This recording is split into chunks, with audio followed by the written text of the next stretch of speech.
Page number 348। समीकरण। पहला महत्वपूर्ण बिंदु। पहले ज्ञात तथा अज्ञात राशियों से युक्त दो बीजीय व्यंजकों में समता को अभिव्यक्त करने वाला कथन समीकरण कहलाता है। दूसरा, ज्ञात राशि चर कहलाती है। चर राशि का वह मान जो समीकरण को संतुष्ट करता है समीकरण का हल अथवा मूल कहलाती है। तीसरा, समीकरण में इक्वल बराबर के चिन्ह के बाईं ओर का भाग वाम पक्ष तथा इस चिन्ह के दाईं ओर का भाग दक्षिण पक्ष कहलाता है। चौथा, वाम पक्ष दक्षिण पक्ष को परस्पर बदलकर क्रमशः दक्षिण पक्ष वाम पक्ष बनाया जा सकता है। पांचवा, समीकरण में कोई पद योग के रूप में है तो उसका चिन्ह बदलकर एक पक्ष से दूसरे पक्ष में स्थानांतरित किया जा सकता है। छठा, समीकरण के दोनों पक्षों में एक ही राशि जोड़ी या घटाई जा सकती है। सातवें, समीकरण के दोनों पक्षों को एक ही अशून्य राशि से गुणा किया जा सकता है या भाग दिया जा सकता है। आठवां, समीकरण में प्रयुक्त चर का मान ज्ञात करने के लिए पहले सभी चर अज्ञात राशि युक्त राशियों को वाम पक्ष में तथा ज्ञात राशियों को दक्षिण पक्ष से ले जाकर उपयुक्त संक्रियाएं लगाते हैं। नौवां, तीन क्रमागत संख्याएं माननी हो तो x+1 और x+2 माननी चाहिए। 10वां, चर x सम संख्या विषम संख्या हो तो तीन क्रमागत सम विषम संख्या x+2 x+4 होगी। दूसरा, परिभाषा है। पहला, समता इक्वलिटी वह कथन जिसमें इक्वल बराबर का चिन्ह प्रयुक्त होता है समता कहलाता है। दूसरा, समीकरण इक्वेशन एक या अधिक अज्ञात तथा ज्ञात राशियों से प्रयुक्त किन्हीं दो बीजीय व्यंजकों की समता को अभिव्यक्त करने वाले कथन को समीकरण कहते हैं। तीसरा, समीकरण के दो भाग होते हैं। बराबर के चिन्ह के बाईं ओर के भाग को वाम पक्ष तथा इस चिन्ह के दाईं ओर के भाग को दक्षिण पक्ष कहते हैं। एक समीकरण का अवलोकन करें। यहाँ x-5 समीकरण का वाम पक्ष है जबकि 4 दक्षिण पक्ष है। x-5 = 4। चर किसी समीकरण में जो अज्ञात राशियां प्रयुक्त होती है वे चर कहलाती है। सामान्यतः इन्हें अंग्रेजी वर्णमाला के अंतिम वर्णों x, y, z आदि द्वारा व्यक्त करते हैं। घात समीकरण में विद्यमान चर की उच्चतम घात को उस समीकरण की घात कहते हैं। रैखिक समीकरण यदि किसी समीकरण में प्रयुक्त चर की उच्चतम घात 1 हो तो इसे रैखिक समीकरण कहते हैं। उच्च घात समीकरण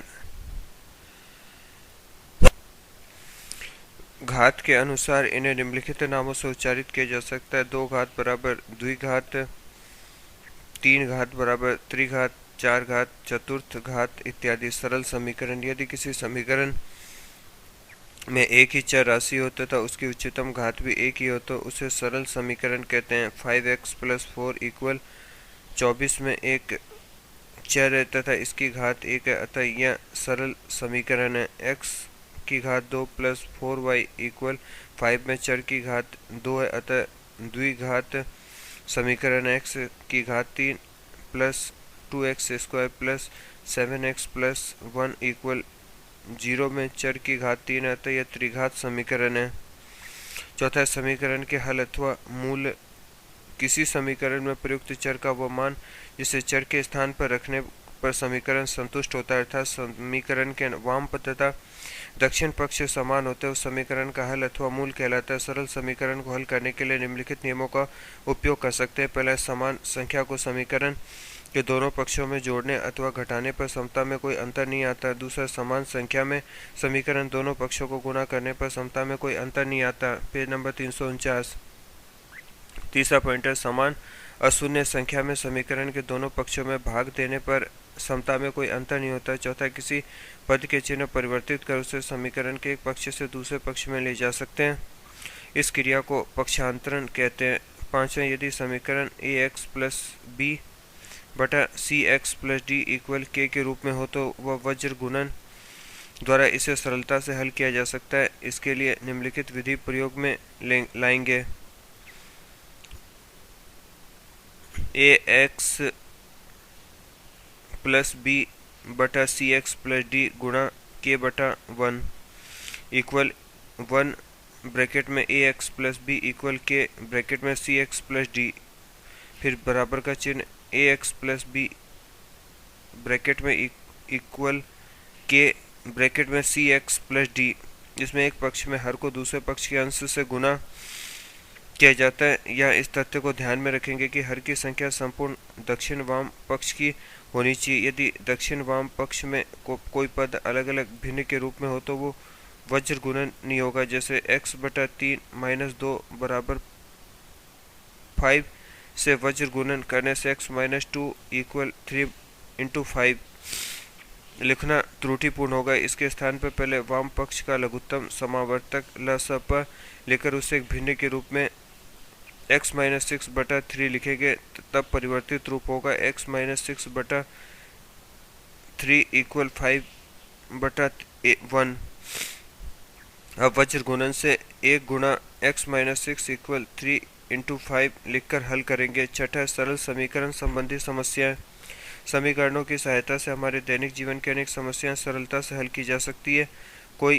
कई बार ज्ञात अथवा अज्ञात राशियों के परस्पर संबंध इतने स्पष्ट रूप से व्यक्त रहते हैं कि उसके शब्दों की जगह संबंधित गणितीय चिन्ह रखे जाने से समीकरण प्राप्त हो जाता है। उदाहरणार्थ, यदि कहा जाए कि किसी संख्या के तिगुने में 5 जोड़ दिया जाए तो योग 50 हो जाता है। यहाँ अभिष्ट संख्या के ज्ञात करने के लिए उस संख्या को x मानने पर उसका तिगुना 3x हो जाएगा एवं उसमें अर्थात 3x में 5 जोड़ने से 3x प्लस 5 प्राप्त होता है। प्रश्नानुसार 50 के बराबर है।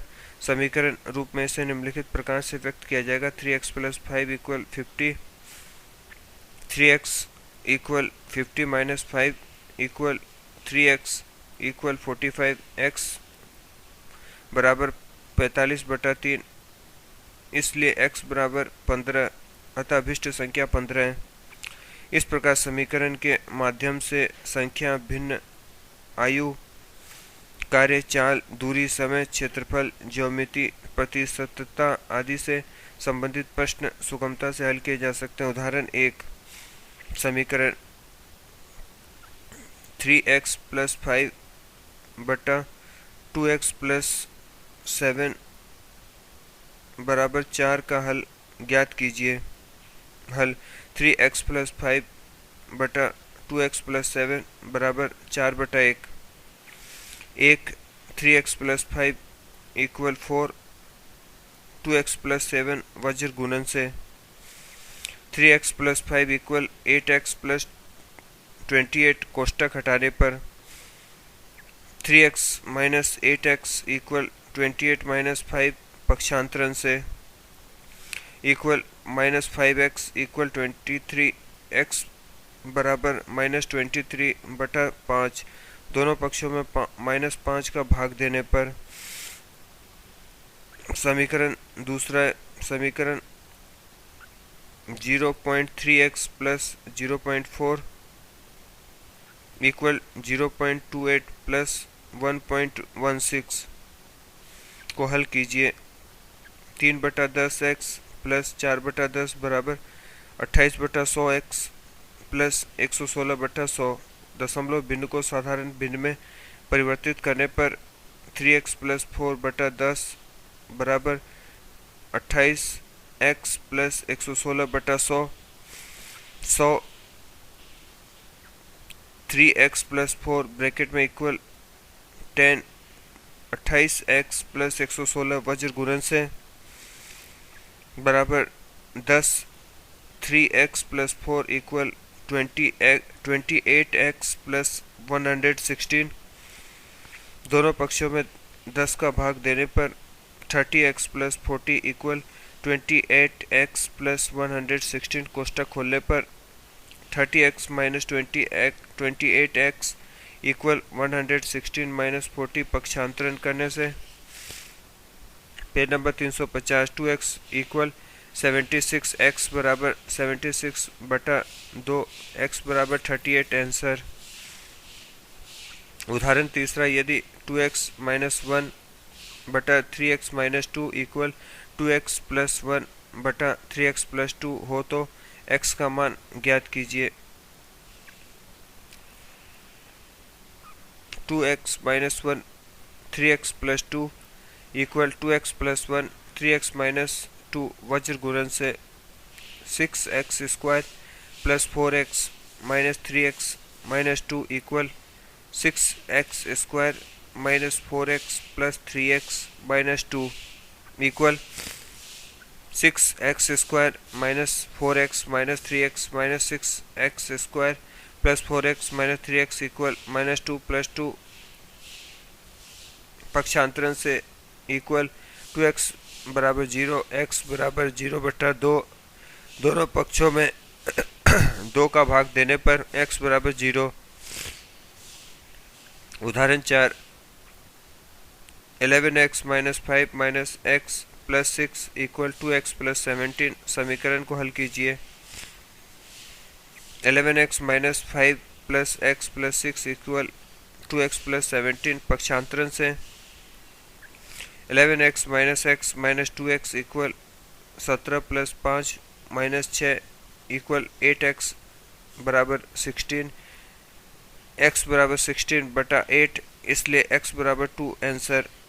उदाहरण 5 2/3y बराबर 5/12। समीकरण का हल ज्ञात कीजिए। 2/3y बराबर 5/12 माइनस दोनों पक्षों को 3 से गुणा करने पर 2/3y into 3 equal 5/12 into 3 2y equal 5/4 y बराबर 5/4 इंटू 1/2 बराबर 5/8। उत्तर। उदाहरण 6 x/2 plus x plus 1/3 plus x plus 3/4 equal 13। समीकरण का हल ज्ञात कीजिए। हल 6x plus 4 x plus 1 plus 3 x plus 3/12 equal 13। बाएं पक्ष में 12 लसप होने पर या 6x plus 4x plus 4 plus 3x plus 9 equal 13 into 12 या 6x plus 4x plus 3x equal 156 minus 9 minus 4 13x equal 143। x बराबर 143/13 इक्वल 11 आंसर। उदाहरण 7 2x plus 1/3x minus 2 equal 5/9। समीकरण को हल ज्ञात कीजिए। हल 2x प्लस 1/3x माइनस 2 बराबर 5/9 वज्र गुणन से 9 2x plus 1 equal 5 3x minus 2 18x plus 9 equal 15x minus 10 18x minus 15 equal minus 10 minus 9 3x equal minus 19 x equal minus 19/3। उदाहरण 8 जांच कीजिए। पहला 5x माइनस 8 इक्वल 7 का मूल अथवा हल 3 है। दूसरा 2y इक्वल 5 3 प्लस y का मूल अथवा हल -5 है। हल पहला 5x माइनस 8 इक्वल 7 वाम पक्ष equal 5x minus 8 equal 5 into 3 minus 8 x बराबर 3 रखने पर 15 माइनस 8 इक्वल 7 तथा दक्षिण पक्ष बराबर 7 इसलिए x बराबर 3 रखने पर हम देखते हैं कि वाम पक्ष दक्षिण पक्ष अतः दिए गए समीकरण का हल x बराबर 3 है।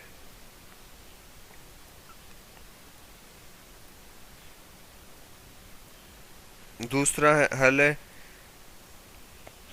दूसरा प्रश्न है 2y इक्वल 5 3y का मूल अथवा हल -5 है।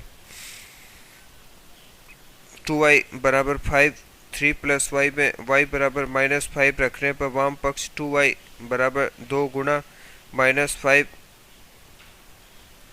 बराबर -10 दक्षिण पक्ष 5 3 plus y equal 5 into 3 minus 5 equal 5 into -2 बराबर -10 इसलिए y बराबर -5 रखने पर हम देखते हैं कि वाम पक्ष बराबर दक्षिण पक्ष अतः x बराबर -5 दिए गए समीकरण का हल है।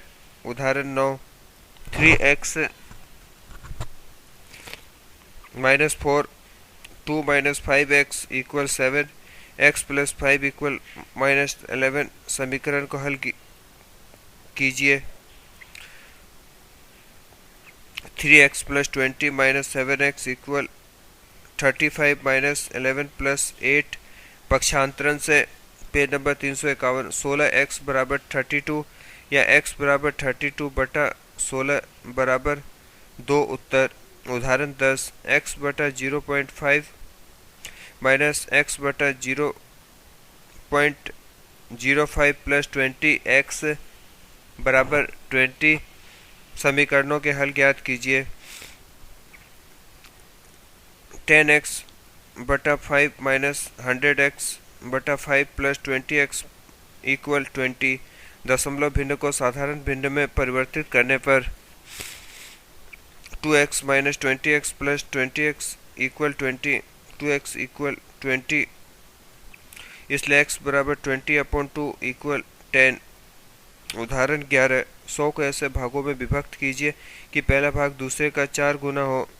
हल। माना कि पहला भाग x, इसलिए दूसरा भाग बराबर 100x 100 माइनस x। प्रश्नानुसार x बराबर 400 माइनस x या x बराबर 400 माइनस 4x या x प्लस 4x इक्वल 400 या 5x इक्वल 400। x बराबर 400/5, इसलिए x बराबर 80। इसलिए पहला भाग बराबर 80, दूसरा भाग 100 माइनस 80 इक्वल 20। उदाहरण 12। दो अंकों की किसी संख्या में दहाई का अंक इकाई के अंक का दुगुना। यदि अंकों को परस्पर बदल दे तो संख्या 18 कम हो जाएगी। संख्या बताइए। हल। माना इकाई का अंक बराबर x, इसलिए दहाई का अंक बराबर 2x। अतः संख्या बराबर 2 गुना 10 प्लस x बराबर 20x plus 4 plus x equal 21x। अंकों को परस्पर बदलने के पश्चात इकाई का अंक बराबर 2x, इसलिए दहाई का अंक बराबर x। अतः संख्या होगी 10x plus 2x equal 12x। Page number 351। प्रश्न अनुसार पहली संख्या बाद वाली से 18 अधिक है, इसलिए 21x माइनस 12x इक्वल 18 या 9x बराबर 18 या x बराबर 18/9, इसलिए x बराबर 2। अतः इकाई की संख्या 2 तथा दहाई की संख्या 2 गुना 2 बराबर 4। अभिष्ट संख्या 42। उत्तर। उदाहरण 13। मोहन व सोहन एक कार्य को 4 दिन में कर सकते हैं। इसी कार्य को मोहन अकेला 12 दिन में कर सकता है। बताइए कि सोहन अकेला इस कार्य को कितने दिनों में कर सकता है। हल। माना मोहन इस कार्य को 12 दिन करने में x दिन लगाता है, क्योंकि मोहन इस कार्य को 12 दिन में कर सकता है। अतः मोहन द्वारा एक दिन में संपूर्ण कार्य का 1/12वां भाग किया जाएगा। इसी प्रकार सोहन द्वारा एक दिन में संपूर्ण इकाई का 1/xवां भाग किया जाएगा। इस प्रकार मोहन और सोहन द्वारा एक दिन में किया गया कार्य 1/12 प्लस 1/x। पहला समीकरण। प्रश्न अनुसार दोनों मिलकर यह कार्य 4 दिन में कर सकते हैं, अतः दोनों द्वारा एक दिन में किया गया कार्य बराबर 1/4। यह दूसरा समीकरण। समीकरण 1 व 2 से 1/12 प्लस 1/x बराबर 1/4 या 1/x बराबर 1/4 माइनस 1/12। 1 या 1/x बराबर 3 माइनस 1/12 बराबर 2/12 बराबर 1/6 या इसलिए x बराबर 6 वज्र गुणन से। उत्तर। अतः सोहन यह कार्य 6 दिन में संपन्न कर सकता है। उदाहरण 14। वर्तमान में पिता की आयु पुत्र की आयु की तिगुनी है। 4 वर्ष पूर्व पिता की आयु पुत्र की आयु की चौगुनी थी।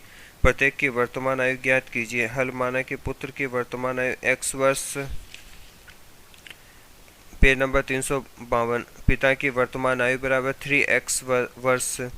4 वर्ष पूर्व पुत्र की आयु बराबर x माइनस 4 तथा 4 वर्ष पूर्व पिता की आयु 3x माइनस 4। प्रश्न अनुसार 3x माइनस 4 बराबर 4 ब्रैकेट में x माइनस 4 या 3x माइनस 4 बराबर 4x माइनस 16 या 3x माइनस 4x बराबर माइनस 16 प्लस 4 या माइनस x बराबर माइनस 12, इसलिए x बराबर 12 दोनों पक्षों को -1 से गुणा करने पर अतः पुत्र की वर्तमान आयु x बराबर 12 वर्ष तथा पिता की वर्तमान आयु 3x बराबर 3 गुणा 12 बराबर 36 वर्ष। उत्तर।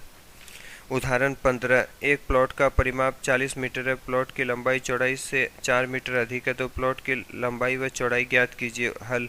माना प्लॉट की लंबाई बराबर x मीटर है, परिमाप बराबर 2, लंबाई प्लस चौड़ाई, अतः 40 बराबर 2 x प्लस 4 ब्रैकेट में प्लस x, या 40 बराबर 2 ब्रैकेट में 2x प्लस 4, या 40 बराबर 4x प्लस 8, या 4x बराबर 40 माइनस 8 बराबर 32, या x बराबर 32/4, या x बराबर 8, अर्थात प्लॉट की लंबाई बराबर 8 मीटर तथा प्लॉट की चौड़ाई 8 मीटर और प्लॉट की लंबाई 8 प्लस 4 बराबर 12 मीटर। उत्तर। उदाहरण 16, केशव व माधव की आयु में वर्तमान अनुपात 2:3 है। 3 वर्ष पश्चात अनुपात 3:4 होगा, तो केशव की वर्तमान आयु ज्ञात कीजिए।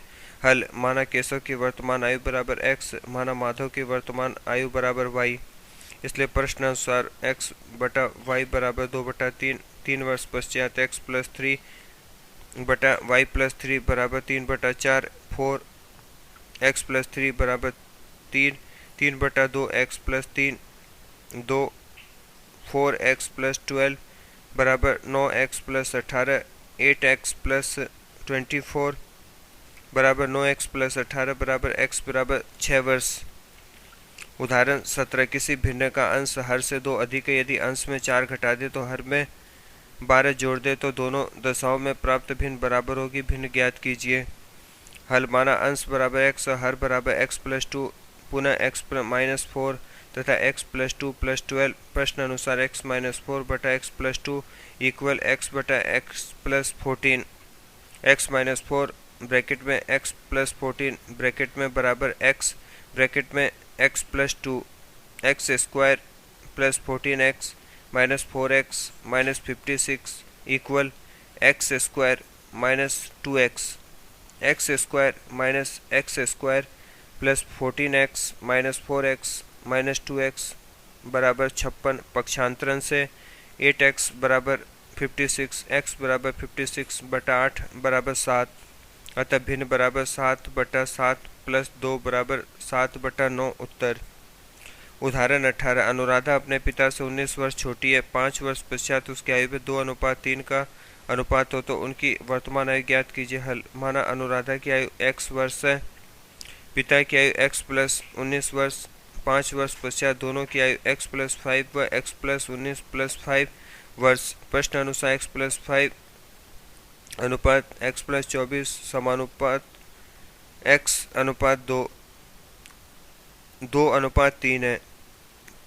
3x प्लस 5 बराबर 2 ब्रैकेट में x प्लस 24, 3x प्लस 15 बराबर 2x प्लस 48, x बराबर 48 माइनस 15 बराबर 33 वर्ष। अतः अनुराधा की आयु 33 वर्ष तथा पिता की आयु 33 प्लस 19 बराबर 52 वर्ष। उत्तर। उदाहरण 19, किसी खंभे का 1/3 भाग जमीन के अंदर है तथा 1/4 भाग पानी के अंदर है तथा शेष भाग 5 मीटर पानी के ऊपर है। खंभे की कुल लंबाई ज्ञात कीजिए। हल। माना खंभे की ऊंचाई x मीटर, जमीन के अंदर का भाग x/3 मीटर, पानी के अंदर का भाग x/4 मीटर, शेष भाग 5 मीटर। उत्तर। प्रश्न अनुसार x/3 प्लस x/4 प्लस 5 बराबर x। Page number 353, 4x plus 3x plus 60/12 बराबर x। 4x plus 3x plus 60 बराबर 12x। वज्र गुणन से 12x minus 7x equal 60, 5x equal 60, x बराबर 60/5 बराबर 12 मीटर। उत्तर। खंभे की कुल लंबाई 12 मीटर। उदाहरण 20, 3 से भाज्य 3 क्रमागत संख्याओं का योग 225 हो, तो संख्याएं ज्ञात कीजिए। हल। माना प्रथम संख्या बराबर x, दूसरी संख्या बराबर x प्लस 3, तीसरी संख्या बराबर x प्लस 6। प्रश्न अनुसार x plus 3 plus x plus 6 equal 225, 3x plus 9 equal 225, 3x बराबर 225 माइनस 9 बराबर 216, x बराबर 216/3 बराबर 72। अतः प्रथम संख्या बराबर 72, दूसरी संख्या 3 प्लस 72 बराबर 75, तीसरी संख्या 6 प्लस 72 बराबर 78 होगी। उदाहरण 21, मधु की आयु 7 वर्ष बाद उसकी 9 वर्ष पहले की आयु से दुगुनी हो जाती है। मधु की वर्तमान आयु ज्ञात कीजिए। हल माना मधु की आयु x वर्ष, 7 वर्ष बाद आयु x + 7, 9 वर्ष पूर्व की आयु x - 9, प्रश्न अनुसार x + 7 बराबर 2 ब्रैकेट में x - 9 या x + 7 बराबर 2x - 18, x - 2x बराबर -18 -7 -x बराबर -25। अतः मधु की वर्तमान आयु 25 वर्ष है। उदाहरण 22, अक्षत के पास 1000 रुपये। यदि वह इन रुपयों को अपनी दोनों पुत्रियों पत्नी में इस प्रकार बांटना चाहता है कि प्रत्येक पुत्री को पत्नी का दुगुना मिले, तो बताइए उनको कितना कितना धन मिलेगा। अक्षत का धन 1000 रुपये, पहली पुत्री 2 गुणा x बराबर 2x, दूसरी पुत्री 2 गुणा x बराबर 2x, पत्नी माना x, इसलिए प्रश्न अनुसार 2x + 2x + x बराबर 1000 या 5x बराबर 1000 या x बराबर 1000 बटा 5 बराबर 200 रुपये। इसलिए पहली पुत्री का धन 2 गुणा x बराबर 2 गुणा 200 बराबर 400 रुपये, दूसरी पुत्री का धन 2 गुणा x बराबर 2 गुणा 200 बराबर 400 रुपये और पत्नी का धन x बराबर 200 रुपये। उत्तर। उदाहरण 23, एक थैले में 2 रुपये, 5 रुपये के कुल 15 सिक्के रखे हुए हैं। सिक्कों का कुल मूल्य 45 रुपये, तो प्रत्येक प्रकार के सिक्कों की संख्या ज्ञात कीजिए। हल माना 2 रुपये के सिक्के बराबर x, 5 रुपये के सिक्के बराबर 15 - x। प्रश्न अनुसार 2x + 5, 15 - x बराबर 45, 2x + 75 - 5x = 45, 2x - 5x = 45 - 75 -3x बराबर -30, x बराबर -30 बटा -3 बराबर 10। अतः थैले में 2 रुपये के 10 सिक्के व 5 रुपये के 5 सिक्के। उत्तर। उदाहरण 24, 57 को ऐसे दो भागों में विभाजित कीजिए कि एक भाग का 2/3 या दूसरे भाग के 3/5 के समान हो। हल माना एक भाग बराबर x, दूसरा भाग 57 - x, एक भाग 2/3 बराबर 2/3x, दूसरे भाग का 3/5 बराबर 3/5, 57 - x। प्रश्न अनुसार 2/3x बराबर 3/5, 57 - x या 10x बराबर 9, 57 - x या 10x बराबर 9 गुणा 57 - 9x या 10x + 9x बराबर 9 गुणा 57 या 19x बराबर 9 गुणा 57। इसलिए x बराबर 9 गुणा 57 बटा 19 बराबर 27। अतः एक भाग 27 और दूसरा भाग 57 - 27 बराबर 30 है। उत्तर। उदाहरण 25, 3 क्रमागत संख्या ज्ञात कीजिए जहाँ पहली संख्या का दुगुना, दूसरी संख्या का तिगुना, तीसरी संख्या का चौगुना मिलकर 182 के बराबर होते हैं। हल माना संख्या x, x + 1, x + 2 है। Page number 354। प्रश्न अनुसार 2x + 3, x + 1 + 4, x + 2 = 182, 2x + 3x + 3 + 4x + 8 बराबर 182, 9x + 11 बराबर 182, 9x बराबर 182 - 11, x बराबर 171 बटा 9 बराबर 19। अतः वे संख्या 19, 20, 21 होंगी। उदाहरण 26, यदि दो कोण परस्पर समपूरक है, उसमें एक कोण दूसरे कोण से 64 डिग्री अधिक है, दोनों कोण ज्ञात कीजिए। हल माना एक कोण बराबर x, दूसरा कोण x + 64 डिग्री। प्रश्न अनुसार x + x + 64 डिग्री बराबर 180 डिग्री, 2x + 64 डिग्री बराबर 180 डिग्री - 64 डिग्री बराबर 116 डिग्री, x बराबर 116 डिग्री बटा 2 बराबर 58 डिग्री। एक कोण 58 डिग्री, दूसरा कोण 58 + 64 डिग्री बराबर 122 डिग्री होगा। वस्तुनिष्ठ प्रश्न। पहला प्रश्न, निम्न में से रैखिक समीकरण x/2 + x/3 बराबर 1/4। दूसरा समीकरण x - 1² बराबर x² - 3 की घात 1। तीसरा समीकरण z + 4 बराबर -8 का मूल ज्ञात कीजिए -32। चौथा समीकरण 3x बराबर 20/7 - x का मूल है 5/7। पांचवा समीकरण 2x + 3 बराबर 2x - 4 का मूल है विद्यमान नहीं। छठा समीकरण 5/x बराबर 2 का हल है 5/2। सातवें 3 क्रमागत संख्याओं में सबसे बड़ी संख्या x+1 हो तो सबसे छोटी संख्या होगी x-1। आठवें यदि x एक सम संख्या है तो क्रमागत सम संख्या होगी x+2। नौवें दो संख्याओं का अंतर 21 है, बड़ी संख्या x है तो छोटी संख्या होगी x-21। दसवें x एक विषम संख्या है तो इससे पूर्व की सबसे बड़ी विषम संख्या होगी x-2।